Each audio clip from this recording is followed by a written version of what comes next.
Hello, what's John, your Movie Madman, and I'm back. And today is very exciting because I get to talk about my other 4K Blu-ray that I ordered on Boxing Day. Came through the other day. I did in Bruges for you the other day, and today we're going to talk about The Last Duel.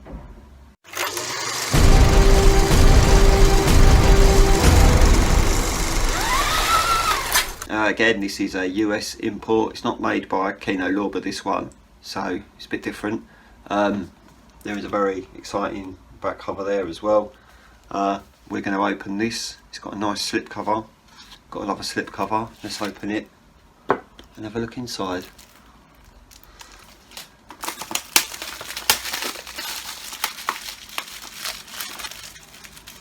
There we go. Nice little damaged case at the top there. Got to love a good damaged case, especially when it's brand new. Let's have a look inside though.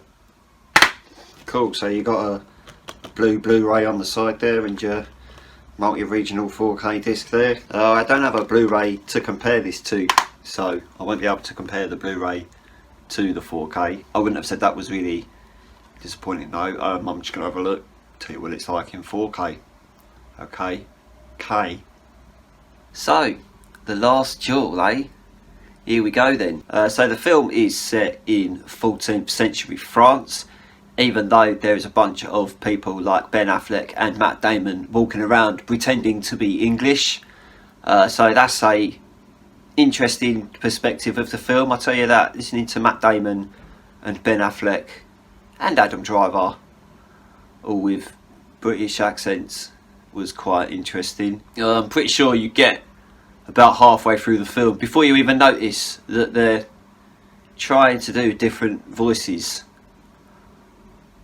So that was interesting. As far as I'm aware, this is the first film that Ben Affleck and Matt Damon have written together since Good Will Hunting. So that was one of my first things where I was like, yeah, I want to get out and see this, watch this in the cinema. They basically have taken the story of a lady who is married to a man who is then attacked by another man, and then there's this bellend over here who doesn't really need to be in it, to be fair. You probably could have done the whole film without Ben Affleck in it and it probably wouldn't have made that much difference to the story. So anyway, just ignore this bellend, and there's these three. So these three tell a story each. You get Matt Damon's story first. Oh, hello, I'm Matt Damon. I'm an important person in a 14th century castle who then goes on holiday and comes back home to find out that his wife has been, attacked by Kylo Ren. And then he obviously confronts Kylo Ren about it. And he's like, yeah, that weren't me. I didn't do that. Like, why would I do that, sort of thing? And she's like, yeah, but you did, didn't you? And then it goes to the next story, which is shown by his perspective, Adam Driver. And you see the story, how he would tell it. And then it goes back and you see the story from her perspective and how she would tell it. And it was quite interesting actually, because when it gets to the end, it literally leaves you in the point of, I literally have no idea who's actually telling the truth. And I think that's kind of the idea of it, that like everyone tells a different story to the same story because everyone sees things in different ways, sort of thing. So the way that you see something as harmless, someone else might see it as really harmful. Or, like someone that sees something as offensive, someone else might be like, that's not offensive at all, what's wrong with you? It's kind of like that. So yeah, to me it was a very compelling story. It was something that kept me gripped all the way through, even though basically fuck all happens for the entire movie. But I still found myself wanting to know what was going to happen next. Even though I knew in my head that the film wasn't doing for me what I wanted it to do, I still wanted to know what happened next, if that makes sense. It's probably the most interesting, boring film you'll ever sit through. It's worth watching to see Ben Affleck and Matt Damon pretending to be English, to be fair. And this chick from Free Guy just running around in there as well, protecting the women and standing up for women, or whatever her character's meant to represent in this film. So I don't have this on Blu-ray, so I couldn't really compare it to the Blu-ray, which made the comparison side of it a little bit difficult, but I could still watch it in 4K.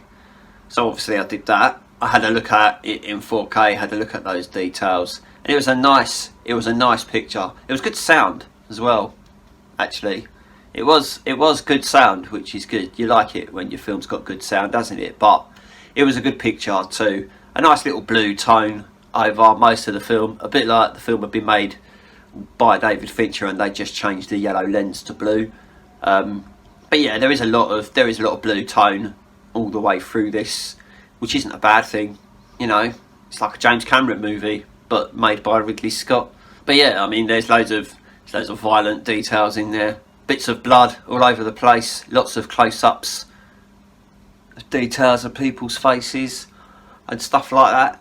And Ben Affleck's blonde, so what more could you ask for from a movie, eh? But yeah, definitely worth seeing.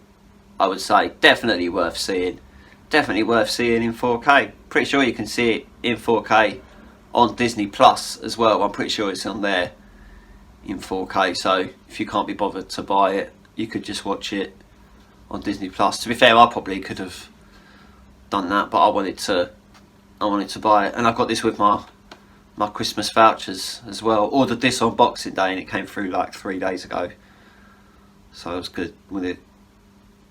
Yeah, got this with In Bruges. Anyway, that's everything I'm going to say about that film. Okay, I will be back with another video very soon, as you are probably aware. If you could like this video and subscribe to the channel, and I'm going to fuck off. Alright, goodbye.